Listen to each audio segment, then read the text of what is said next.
Hello everyone, this is Varsha and you are watching the series of success stories brought to you by Indian Achievers Forum.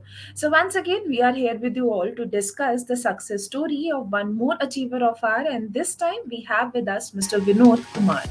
So Mr. Vinod comes from a data analytics background and has worked with major brands like Vodafone, IBM, Convergys and Accenture. He started his career almost 12 years back and moved in blockchain in 2014. On the initial front, it was basically investing and analyzing the markets, but then started working on end-to-end blockchain projects from last 5 years. But before we actually know a little more about the body, let's quickly have a look at a very small video telling you about what we actually do.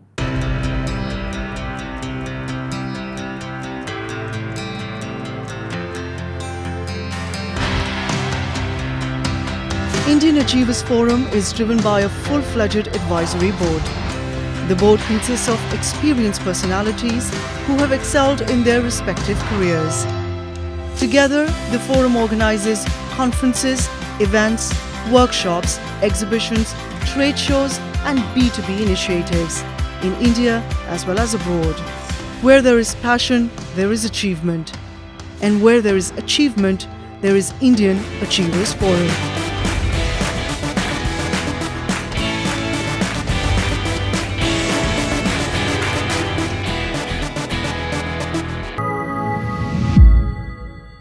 Hello, Hi, sir. How are Varsha. you? I'm good. I'm good. Before we actually start the conversation, I'm very keen to know that how did you actually land up to the idea of starting up with this profession of yours?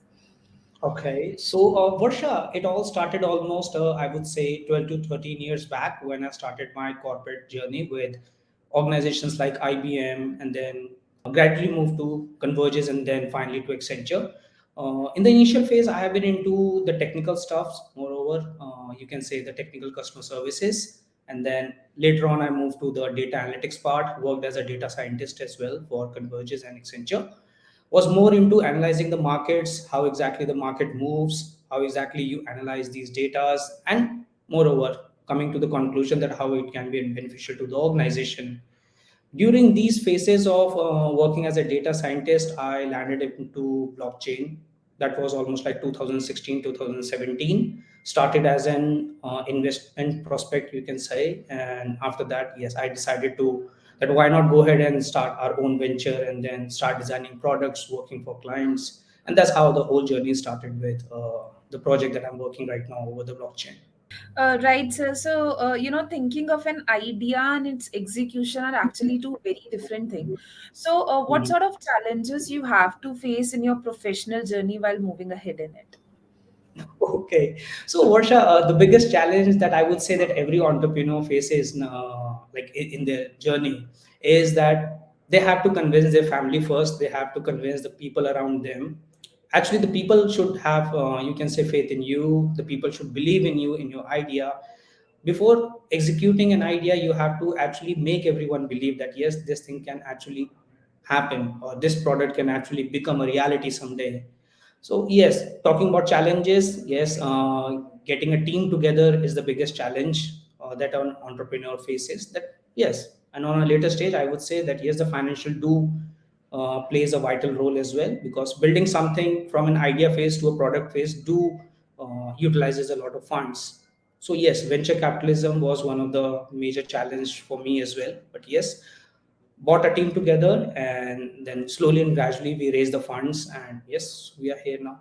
Right, sir. So, what exactly are the product and services that your company is providing to people out there? So, if you can brief us a bit about these details. Yes, sure.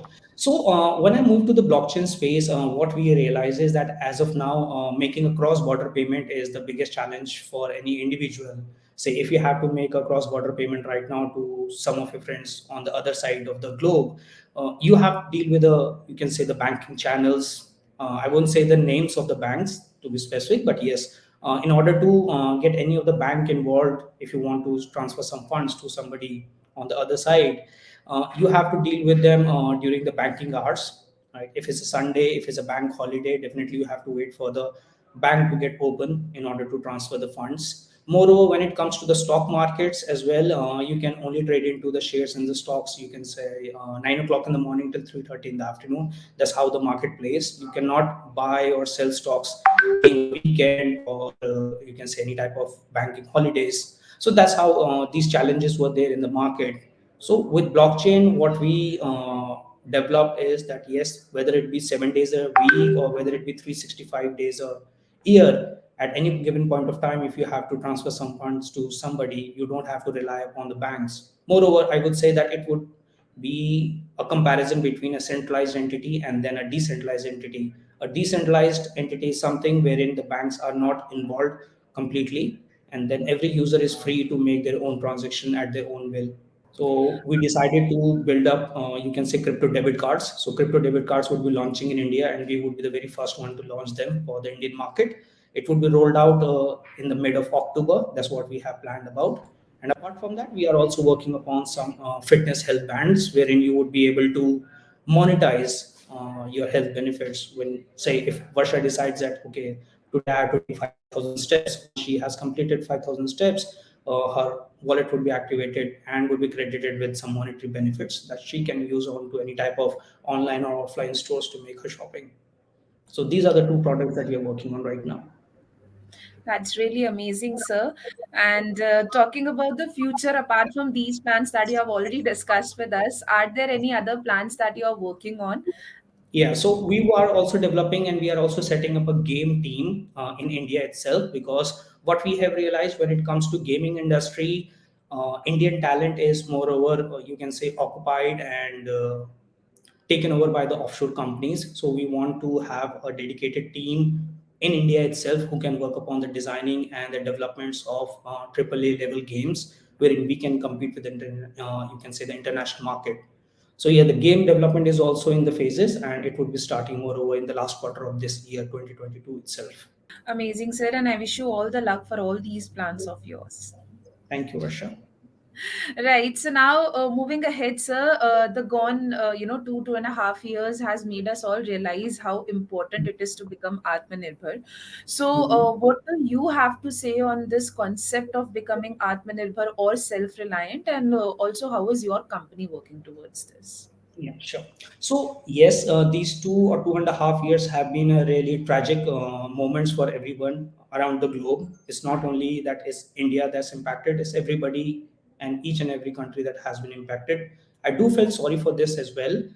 Talking about Atmanirbhar, I would say that entrepreneur should be, or the company leader should be, the very first one who should be coming forward and making sure that nobody is losing their jobs. If we have to do any type of cost cutting as well, a cost cutting should not be at a cost of somebody losing their jobs, because yes, by the end of the day, everybody seeks that yes, the salary is credited into their account, and that's the major monetary benefit that anybody looks forward for when they try to join any type of organization. So what I believe, Varsha, is that nobody should be working under me as an employee. Everybody should be working with me as, you can say, the team members.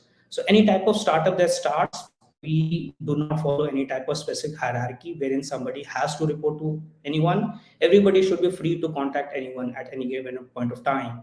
Say if there's any I'm just trying to take an example over here, Varsha. Let's say if there's an intern who's coming and joining my company, and if he has any type of questions, right? So I don't want that he should be asking his team leader, and then team leader asking the manager, then the senior manager, then the director, and this hierarchy takes a very long time to get the response back.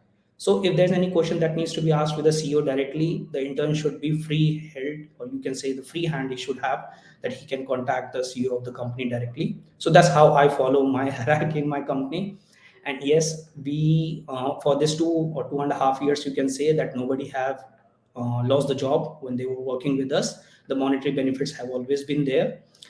It might be that yes, the cost cutting can be there in terms of, see, when we are not running from the offices, we are definitely, or I can say every company is definitely saving on the infrastructure cost, right? So why don't just try to spend those infrastructure cost on the employees itself, right? If somebody is earning, you can say 50K a month, why not just give them 5K or 10K extra as a perk?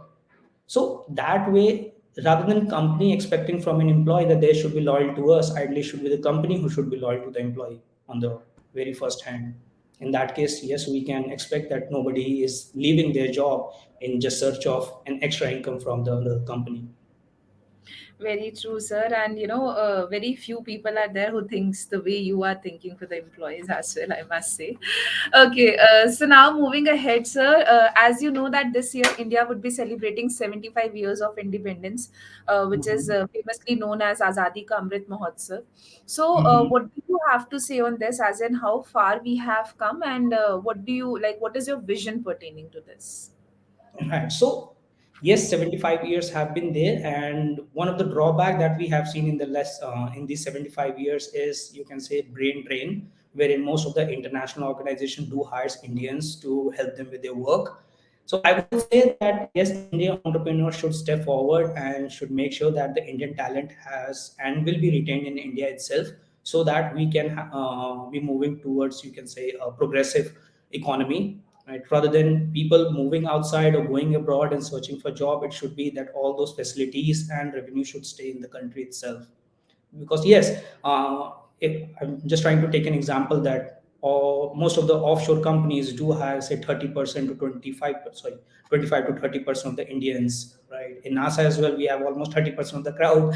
Almost like half of the Indians are the doctors when it comes to the United States. So why don't have all those facilities in India itself, wherein everybody can help the country to grow?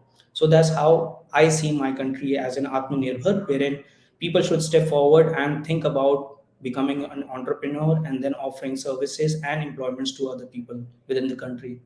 Lovely, sir. So now moving ahead, though I know it's always a very wonderful feeling when we get recognitions for our work, still I would love to know from you that what are your feelings on winning this business leadership award for you? Seriously, it was a great feeling, right? Getting recognized for the work that you do is the best feeling in the world, right? When we work in normal corporates as well, and if we get promotion, if we get recognized, if there are some types of R&R events, trust me, these are the best feelings that makes a person to go forward, never give up, right? But yes, when people are not recognized, that can be one of the reason that why people quit their jobs, quit the businesses. So I would say that yes, India Achiever Forum has played a vital role to push myself forward as well. I'm not going to break down anytime soon. So yes, these type of event are really lovely, and yes, these do help the entrepreneurs to think in a positive manner going forward. True, sir, and I once again congratulate you on this achievement of yours. Thank you, Varsha. All right, sir. So now, before concluding our lovely session, what message or mantra you would like to give to our younger generation to become successful in their careers? Sure. So, Varsha, for the new generation, my advice would be that always try to think outside the box. Never try to make yourself a prisoner of a small, you can say, office or a desk job itself.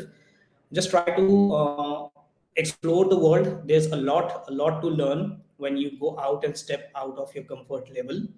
Yes, I would say that not only you should be working, you should be helping other peoples to grow in their career and in their knowledge as well. A knowledge should be something which should not be costing somebody to explore their life. A knowledge is something that should be free of cost.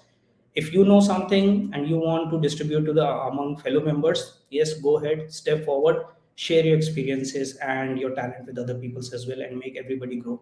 And I'm pretty sure that these words of yours are surely going to help the youngsters out there. So thank you so very much for joining with us today, sir. It was pleasure talking to you, and I wish you all the success for all your future endeavors as well. And may you continue to inspire us the way you are doing. Thank you so very much for your time. Likewise, Varsha, it was a nice experience talking to you as well. Have a nice day. Thank, thank you, sir.